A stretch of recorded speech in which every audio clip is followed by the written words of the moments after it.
మహిషాసురుడనే రాక్షసుడితో ఆశ్వయుజ శుద్ధ పాడ్యమి నుంచి నవమి దాకా హోరాహోరీగా పోరు సలిపి ఆశ్వయుజ శుక్ల నవమి రోజున ఉగ్ర రూపంలో అంతమొందించిందని పురాణ కథనం.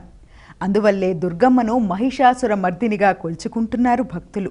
వ్యాస మహర్షి రచించిన దేవీ భాగవతం ప్రకారం మహిషాసురుడనే రాక్షసుడి వల్ల తీవ్రమైన కష్టాలు పడుతున్న ఇంద్రాది దేవతలంతా తమ శరీరాల్లోంచి మహిషాసురుడి మీద కోపంతో దివ్య తేజస్సుల్ని బయటకి ప్రసరింపజేస్తారు. ఆ తేజస్సులన్నీ కలిసి ఓ దివ్య తేజోమూర్తి ఆవిర్భవిస్తుంది. ఆ తేజోస్వరూపానికి దేవతలంతా తమ ఆయుధాలను సమర్పించగా హిమవంతుడు తన వంతుగా సింహాన్ని ఆమెకు వాహనంగా సమర్పిస్తాడు. సింహవాహనంపై బయలుదేరిన శక్తి వికటాట్టహాసం చేసి మహిషాసురుడి సేనాపతులైన చిక్షురుడు, చామరుడు, ఉదద్రుడు, బాక్కలుడు, బిడాలుడు వంటి రాక్షసుల్ని అవలీలగా సంహరిస్తుంది. ఆ తర్వాత జరిగిన యుద్ధంలో అవలీలగా మహిషాసురుణ్ణి సంహరిస్తుంది.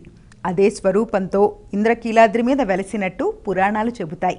మహిషాసురమర్దినీ దేవి శరన్నవరాత్రుల్లో సింహవాహనం మీద అలీఢ పద్ధతుల్లో ఒక చేతి త్రిశూలం ధరించి మహిషాసురుణ్ణి సంహరిస్తున్న రూపంతో భక్తులకు దర్శనమిస్తుంది.